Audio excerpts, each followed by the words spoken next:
Oke, welcome back to my channel. Semoga sehat dan sukses selalu buat kalian semua yang sudah subscribe dan like video ini. Dan buat teman-teman di rumah yang dalam keadaan kurang enak badan atau dalam keadaan sakit, saya doain cepat sembuh, teman-teman, biar kita bisa trading dan trading bareng lagi tentunya. Oke, kita langsung saja teman-teman ya. Ini banyak sekali update ya terkait market untuk hari ini. Di video kali ini teman-teman saya khusus untuk bahas market aja ya, apa yang terjadi dan kira-kira harus kemana kita ya. Ini persepsi pribadi saya teman-teman ya, atau tindakan saya ya secara pribadi ya buat teman-teman semuanya. Jadi kalian nggak harus ikuti ya, kira-kira seperti itu. Ini semacam sharing lah ya, apa yang akan saya lakukan di tengah market seperti ini. Dan penyebabnya mungkin teman-teman sudah pada tahu ya, karena ada invasi militer teman-teman ya, atau ada penyerangan dari Iran ya ke Israel teman-teman ya. Kalau nggak salah mulai dari sore kemarin teman-teman ya. Ini parah soalnya ya. Nanti kita akan bahas. Oke, di sini untuk market kalian bisa lihat ya, dari Ondo sampai ke bawah ini koreksinya parah banget teman-teman ya. Dan sekali lagi ya, kalau kondisi market seperti ini ya, ini saya mau sharing aja ke teman-teman semuanya. Kalau kondisi market seperti ini, khususnya untuk teman-teman yang baru ya di kripto ya. Kalau kondisi market seperti ini bukan berarti kualitas token atau kualitas koin yang kalian hold itu jelek ya. Karena ada banyak orang ya, ada banyak holder juga ketika market sedang merah. Contohnya ya, iCat nih ya, contoh iCat sedang turun 11% ya. Dia mengatakan bahwa iCat ini jelek ya, karena iCat ini sedang turun ya. Dia nggak melihat overall market ya, kira-kira seperti itu. Contoh, ada orang yang koar-koar di Twitter, di apa namanya, sosial media, wah ordi ini jelek, ini bakal scam, ini bakal hancur ya. Buktinya dia turun 24% ya. Tidak seperti itu teman-teman ya. Jadi untuk kondisi market saat ini saya masih melihat ini efek dari invasi militer ya, atau bisa bilang ya ada war ya, penyerangan Iran dari ke Israel. Dan hal-hal seperti ini bukan baru di tahun ini terjadi ya. Di beberapa tahun kemarin juga ketika terjadi perang Rusia ya Ukraina, kripto kembali kritis juga ya. Jadi bukan berarti ya, saya ulangi ya, bukan berarti sedang turun seperti ini terus kalian langsung ngecap ya, atau ngejudge koin-koin yang kalian pegang itu koin jelek ya. Oke, selanjutnya ya, untuk kita update ya, kita update untuk saat ini saja Bitcoin di harga 63.000, bahkan ya tadi subuh itu sampai di 60 ribuan ya. Turunnya banyak banget teman-teman ya. Sekelas Bitcoin tuh turun kalau sampai 5 sampai 7% ini banyak banget menurut saya teman-teman ya. Untuk update-nya ya, saya ambil dari satu sumber aja, yaitu di Wu Blockchain ya. Teman-teman bisa lihat ya, saya sarankan kalian cek berita di sini karena valid ya untuk di Wu Blockchain ini.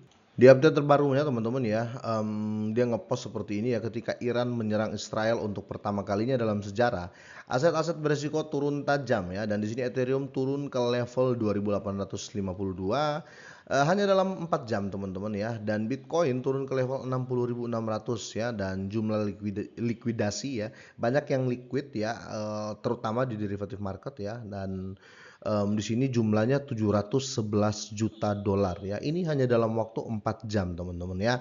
Namun di sini ya, kemudian Iran ini mengumumkan berakhirnya operasi militer ya, dan mata uang kripto mulai melonjak tajam. Tetapi untuk per hari ini ya, per video ini saya buat teman-teman, saya masih merasa ini belum aman. Kalau saya pribadi teman-teman ya, karena gencaran juga pasti akan dilakukan oleh Israel. Apalagi dengar-dengar Israel akan bekerjasama juga dengan Amerika untuk serang Iran ya. Jadi menurut saya pribadi teman-teman, ini belum aman ya. Ini belum aman menurut saya ya. Sekali lagi menurut saya. Tapi kalau kalian mau coba masuk ya, contohnya kalian masuk di Matic nih ya. Ini kan lagi koreksi ya, dalam banget ya, 14% ya.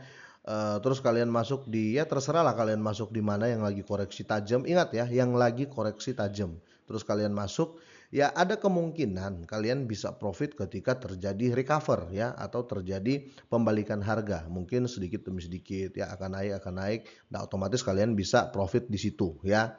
Tetapi pertanyaannya, bagaimana kalau seandainya makin turun ya? Karena masih jadi kontroversi nih ya, masih jadi kontroversi itu yang saya baca di luar-luar sana teman-teman ya. ini banyak yang menunggu Bitcoin itu akan ke 100.000 lebih ya. Untuk tahun ini ya, untuk di tahun 2024 ya, saya ulangi ya. Masih banyak yang berharap ya, bahkan saya pun berharap seperti itu. Bitcoin di tahun ini bakal ke 100.000 lebih lah ya. Otomatis altcoin, memecoin ya, coin machine akan banyak yang mengikuti karena Bitcoin dominasi. Tapi coba kita berpikir, jangan-jangan nih, jangan-jangan ya, jangan-jangan tertingginya Bitcoin kemarin itu di harga sekitar 73 ribuan teman-teman, itu sudah harga tertinggi untuk 2024 ya, waktu itu di sini ya 72 ribuan lebih ya. Di sini ya 73 ribu, sorry 73.218 ya. Banyak yang menunggu di titik 100 ribu ya. Ya, kalau di sini kan kita tahu bersama teman-teman ya, di sini bentar ya. Nah, ini titik tertinggi Bitcoin ya di 73.200-an teman-teman ya. Nah, orang menunggu untuk ke 100 ribu lebih. Termasuk saya ya, jujur saya nggak munafik, saya jujur saya menunggu Bitcoin di harga segitu ya.